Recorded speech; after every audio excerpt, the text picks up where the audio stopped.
Hello, अस्सलाम वालेकुम। मैं प्रोफेसर शमीम अहमद अपने यूट्यूब चैनल पर आप लोगों से मुखातिब हूँ। आज अपनी बात में मैं फिर वही जो 2 दिन पहले एक वीडियो बनाया था, इजराइल अटैक ऑन कतर, उसी के बारे में बात करूँगा। ये अटैक 9 तारीख को हुआ और सभी को मालूम है कि उस मुल्क के ऊपर हुआ, उस मुल्क की ज़मीन के ऊपर हुआ जिसे अमेरिका अपना सबसे बड़ा एलाई कहता है और जहाँ मिडिल ईस्ट में सबसे बड़ा अमेरिकन बेस है। और ये गारंटी भी एक तरह से दी हुई थी अमेरिका की कि आपका कोई बाल बांका नहीं कर सकता और वी विल प्रोटेक्ट यू। वहाँ पर इजराइल ने अटैक किया। किन लोगों पर किया? वो हमास के लीडर जो उससे पहले तालिबान का भी ऑफिस था, जो अमेरिका के ट्रम्प साहब के जो प्रपोजल था सीज फायर का, उसे डिस्कस करने के लिए इकट्ठे हुए थे और इजराइल ने उन पर अटैक किया। नंबर 1 तो that was the friendly country of America, सबसे करीबी, और जाहिर है इजराइल से भी उसके बहुत अच्छे ताल्लुकात थे कि जो समझौते, जो बातें, जो आगे सीज फायर हो या कहीं के ऊपर होती थी, वो एक तरह से फैसिलेट कर रहा था कतर, अमेरिका या इजराइल के जो मामला थे। और आप सबको याद है कि ऑन बिहाइस्ट ऑफ द अमेरिका उसने क्या क्या किया। उसने तालिबान का ऑफिस खुलवाया अमेरिका के कहने से। ट्रम्प ने अपने में भेजे एनवाइस, वहाँ समझौता हुआ और उन्हें सेफली वहाँ से पैसे दिला करके बाहर निकाला, जो कि उनके लिए निकलना बहुत आसान नहीं था। निकलते वक्त हज़ारों अमेरिकन मारे जाते, लेकिन ये काम कतर ने किया, एक ऐसा समझौता कराया जिस पे अमेरिका वहाँ से बहुत सेफली निकल गया। अब अटैक होने के बाद आपको सभी को मालूम है कि तकरीबन 6 मिसाइल मारे गए और सर्टेनली सच्चाई तो कभी ज़िंदगी में सामने नहीं आती, किसी भी वजह से हो, चाहे वो सिक्योरिटी पॉइंट ऑफ व्यू से हो या कुछ। जहाँ पर वो ऑफिस, जहाँ पर बात हो रही थी, जहाँ पर डिस्कशन चलना था हमास का कंसल्टेटिव, उस एरिया में चारों तरफ फॉरेन एम्बेसीज हैं और सिविलियंस रहते हैं। जब 6 या 7 मिसाइल मारे गए, जेट फाइटर 7-8 वहाँ उड़े, बम्बार्डमेंट किया, तो ये मुमकिन कितना भी टारगेटेड हो, ये सोचना कि सिर्फ एक बिल्डिंग को नुकसान हुआ, ऐसा नहीं होता। ठीक है, ऑफिशियली तो यही कहा गया है कि एक सिक्योरिटी ऑफिसर कतर का मारा गया है, लेकिन जो वहाँ हॉस्पिटल से भी डेटा मिल जाएगा, लोगों से भी मिल जाएगा। मैं समझता हूँ हंड्रेड्स में लोग, मोर देन हंड्रेड्स इंजर्ड हुए होंगे, जिसमें कतरीज भी होंगे और जो वहाँ काम करने वाले बाहर के लोग वो भी होंगे। एनी हाउ, अमेरिका से जब पहले कहा, जो पिछले वीडियो में भी उन्होंने कहा वी हैव नो नॉलेज, और बाद में ये भी क्लेम करते हैं कि हमने अपने मिडिल ईस्ट एनवाई के थ्रू उन्हें इन्फॉर्म करा दिया था कि वो अटैक होने वाला है। और वो इन्फॉर्मेशन, जो इत्तलाएँ हैं, वो तब 3:42 पर अटैक हुआ और 3:52 पर वो मैसेज दिया गया, जब सब कुछ डिस्ट्रैक्शन हो चुका था। उसके बाद जाहिर है सभी लोगों ने अपनी हमदर्दी दिखाई। पूरे अरब वर्ल्ड जितने भी रूलर्स थे बड़े से बड़े, वो सब वहाँ पहुँचे और सब ने ये यकीन दिलाया कतर को हम आपके साथ खड़े हुए हैं। और कतर ने भी ये कहा कि we have the right to respond. बहुत बड़ी बात है। और उन्होंने ये सब इजराइल को सभी ने एक तरफा कंडेम किया। और जो कल की इत्तला है कि सिक्योरिटी काउंसिल की मीटिंग भी हुई और उसमें ख़ास तौर से टर्की, पाकिस्तान, अलजायर ख़ास तौर से और सोमालिया, यहाँ के जो रिप्रेजेंटेटिव्स थे बहुत स्ट्रांगली बोले और उन्होंने हर तरह की सपोर्ट कतर को दी और हर जो हो सकता था इजराइल को कंडेम भी किया। लेकिन मेरा ये कहना है और सभी का ये कहना है कि क्या यूएन की कोई हैसियत है इस दुनिया में? यूएन को तो सिर्फ वेस्टर्न कंट्रीज या अमेरिका इस्तेमाल करता है, जब चाहे उसे बुरा भला कह देता है, उसकी किसी बात को मानता नहीं। और सिक्योरिटी काउंसिल में तो वीटो पावर है, लेकिन यूएन कोई भी फैसला करे उसे इम्प्लीमेंट करने का उनके पास पावर ही नहीं। जाने कितने रेजोल्यूशंस आए हैं, पास भी हुए हैं, जो यूएन आज तक नहीं। तो यूएन में ठीक है, अच्छा हुआ एक मीटिंग करी, ऑन रिकॉर्ड रहेगा, लेकिन उससे कोई फ़र्क नहीं पड़ने वाला है। अब आइए, जो सऊदी ने तो यहाँ तक कहा कि हमारे पास जो भी आर्म्स एमिनेशन है वो कतर के डिस्पोजल पर है। अब सवाल ये आता है कि क्या कतर इन हालात में रेस्पॉन्ड करने की पोजीशन में है? क्या सब अरब्स इजराइल के ऊपर अगर रेस्पॉन्ड करता है कतर, तो उसमें साथ खड़े होने की हैसियत रखते हैं? देखिए, नहीं है रख सकते, चूँकि उनकी मजबूरी है।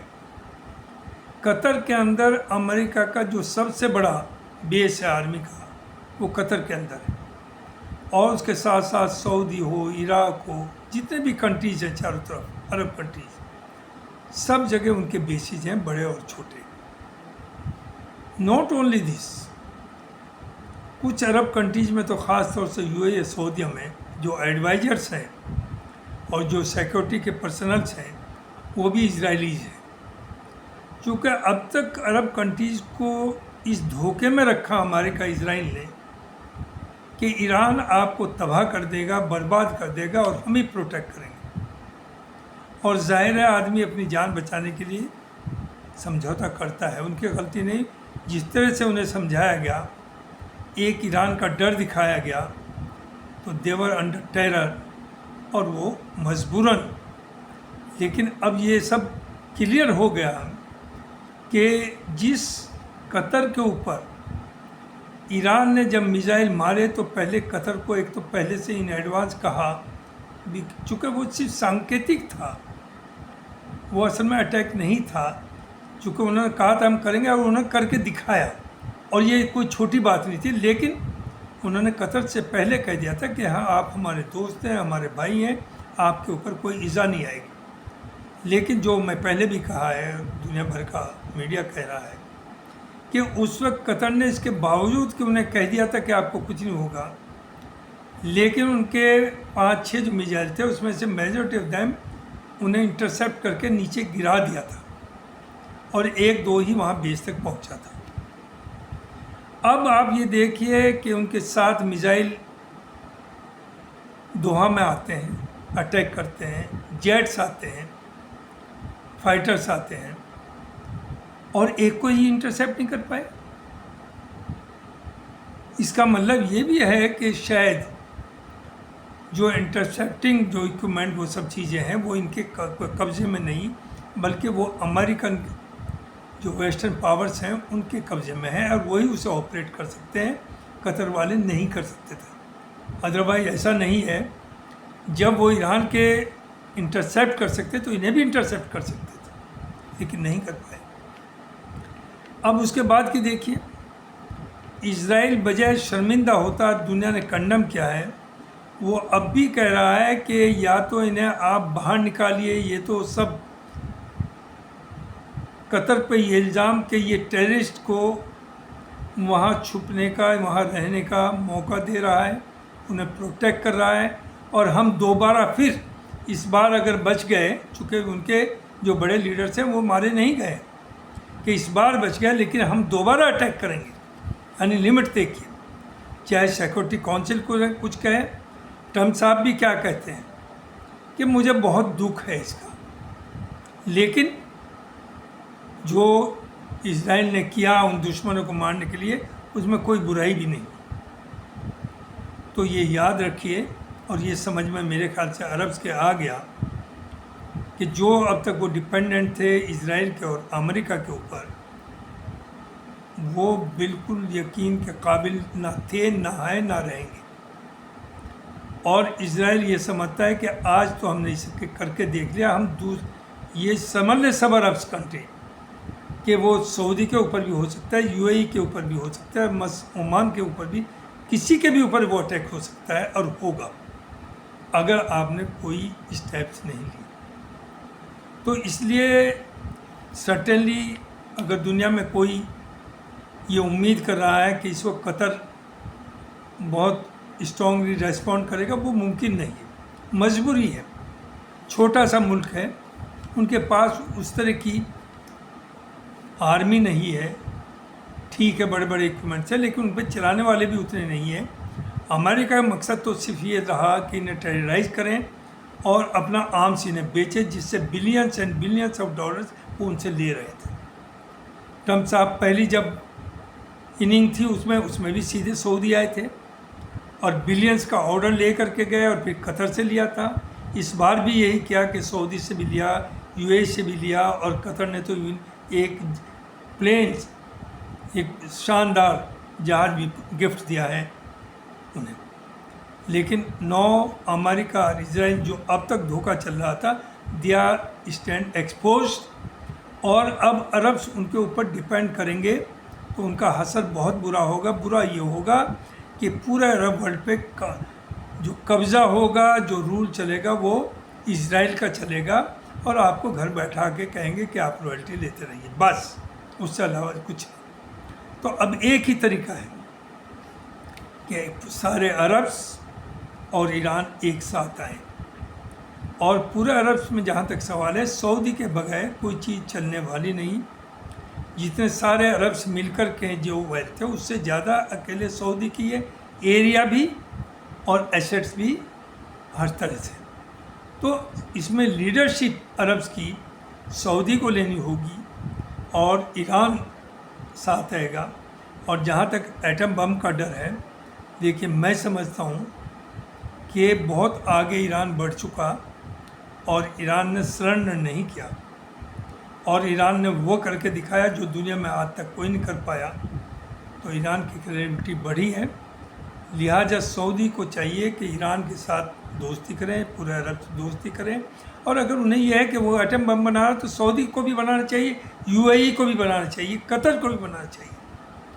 आप पे कोई कम वेल्थ नहीं है, अल्लाह ने आपको वो दिया जो दुनिया में किसी को नहीं दिया।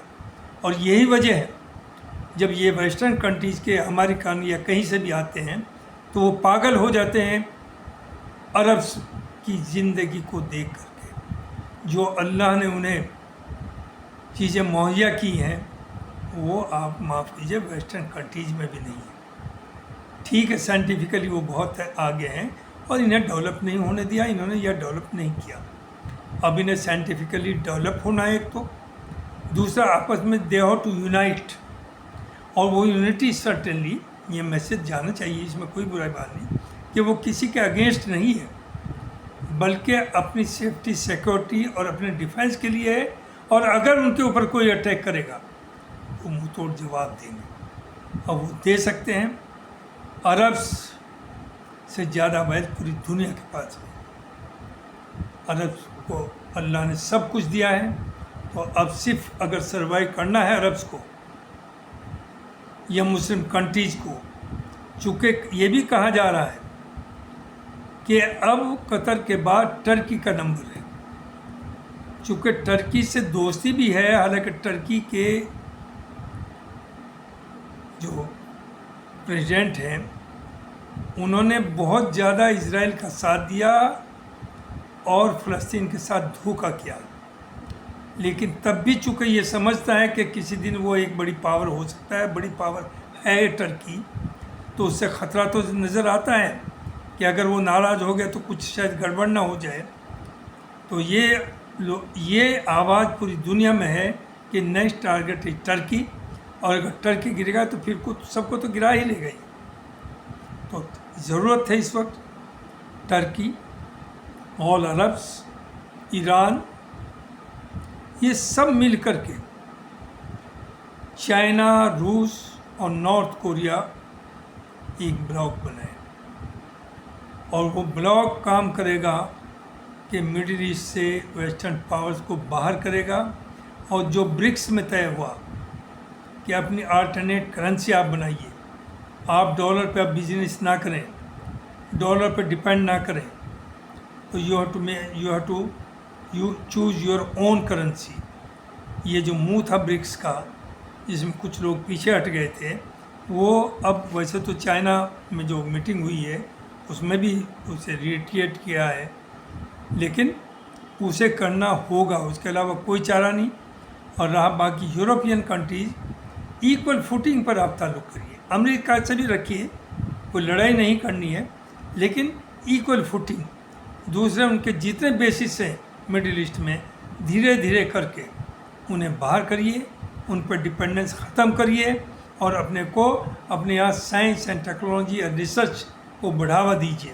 वैसे मिडिल ईस्ट में अब इस तरह की यूनिवर्सिटीज़ आ गई हैं जो अमेरिका, कनाडा या यूरोप से कहीं बेहतर है, हाई लेवल एजुकेशन है, लेकिन ये भी मालूम है कि उनमें मेजॉरिटी ऑफ द टीचर्स या majority of the technology western ही है। तो उससे भी छुटकारा आपको पाना है, और आपको पैरों पर खड़े होना है और यूनाइट करना है। सर्टेनली जो लोग उम्मीद कर रहे हैं कि इस वक्त अरब्स को इमीडिएटली रेस्पॉन्ड करना चाहिए इजराइल के खिलाफ, वो बहुत आसान नहीं। उसकी वजह है आप जो मैं अभी कह चुका कि हर मुल्क के अंदर उनके बेसिस है। अमेरिका के कतर में सबसे बड़ा बेस है, पूरे मिडिल ईस्ट का सबसे बड़ा बेस जो है वो कतर में है, और कतर कितना सा छोटा सा कंट्री है। तो सर्टेनली, लेकिन यही काफ़ी है कि ये एक जागृति पैदा कर दी अरब कंट्रीज में, उन्हें होश में ला दिया ये अटैक करके इजराइल ने, और इंशाल्लाह वो होश में आ गए हैं। अब उन लोगों ने समझ लिया है कैसे। तो जो एक अब्राहम अकॉर्ड के नाम से और ये सब जो चल रहा था, सबको नेट में ला रहा था इजराइल, उस बात को अब इजराइल या अमेरिका भूल जाए, और ये भूल जाए कि अब वो अरब्स और ईरान को लड़ा करके आपस में अपना काम चलाएगा। अब वो नहीं चलेगा। तो बहुत बहुत शुक्रिया।